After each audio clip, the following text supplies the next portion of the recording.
ಹೆಸರು ರೋಹನ್ ಅಂತ. ನನಗೆ ಕನ್ನಡ ವಿದ್ಯೆ ಅಂತ ನಮ್ಮ ಆಂಟಿಗೆ ಫೋನ್ ಮಾಡಿ ಹೇಳಿದ್ರು, ಹೇಳಿದ್ದಾರೆ. ಕೌಶಿಕ್ ಮಾಡೋದು ಎಲ್ಲ ವಿಡಿಯೋ ನೋಡಿದ್ರು. ನನಗೆ ಒಂದು ಸ್ವಲ್ಪ ಅಡ್ವೈಸ್ ಆಯಿತು. ನಮ್ಮ ಅಪ್ಪ ಅಮ್ಮನ ಕೇಳಿದ್ದು ಅವರು ಸರಿ ಹೋಗ್ಬಿಡಿ ಅಂದರು. ನನಗೆ ಒಂಥರ ಇಂಟ್ರೆಸ್ಟ್ ಬಂತು ಕನ್ನಡ ವಿದ್ಯೆ. ಫಸ್ಟ್ ಒಂದು ಸ್ವಲ್ಪ ಸ್ಟ್ರಗಲ್ ಆದಂಗೆ ಆಯಿತು. ಸೆಕೆಂಡ್ ಥರ್ಡ್ ಆಯಿತು. ಹಂಗೆ ಎಲ್ಲ ಬಾಯ್ಸ್ ಕಂಡಿದ್ದೀವಿ ಎಲ್ಲ ಹಂಗೆ ಒಂದು ಸ್ವಲ್ಪ ಎಲ್ಲ ಇಂಪ್ರೂವ್. ನಮಸ್ತೆ, ನನ್ನ ಹೆಸರು ರಾಧಾ ಅಂತ. ನಾನು ಇದು ನಾನು 3ನೇ ಒಂದು ಸೇರಿಸ್ತಾ ಇರೋದು. ಇವರೆಲ್ಲ ಕಸಿನ್ಸು ಅಂದರೆ ಇವರು ಎಲ್ಲ ಫುಲ್ 3 ಜನ ಕಸಿನ್ಸು, ಒಂದೇ ಸ್ಕೂಲು.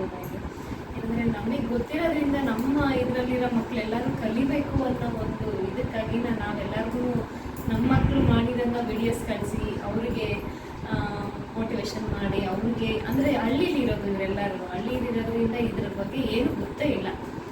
ಅವ್ರಿಗೆ ಗೊತ್ತಿಲ್ಲ ಅಂದರೆ ನಾವು ಅಟ್ಲೀಸ್ಟ್ ಗೊತ್ತಿರೋರು ಒಂಚೂರಾದರೂ ಹೇಳಿ ಅವ್ರಿಗೆ ಕಳಿಸ್ಬೇಕು ಅನ್ನೋ ಒಂದೇ ಒಂದು ಕಾನ್ಸೆಪ್ಟ್ಗಾಗಿ ನಾವು ಹೇಳಿಬಿಟ್ಟು ಕಲಿಸಿ ನಮ್ಮನೇಲಿ ಇಟ್ಕೊಂಡು ಕಷ್ಟ ಆದರೂ ಚಿತ್ತ ಇಲ್ಲ ಎಲ್ಲ ಮಾಡಿ ಕಲಿಸೋಣ ಅನ್ನೋ ಒಂದೇ ಕಾನ್ಸೆಪ್ಟಾಗಿನ ಕಲಿಸಿದ್ದು.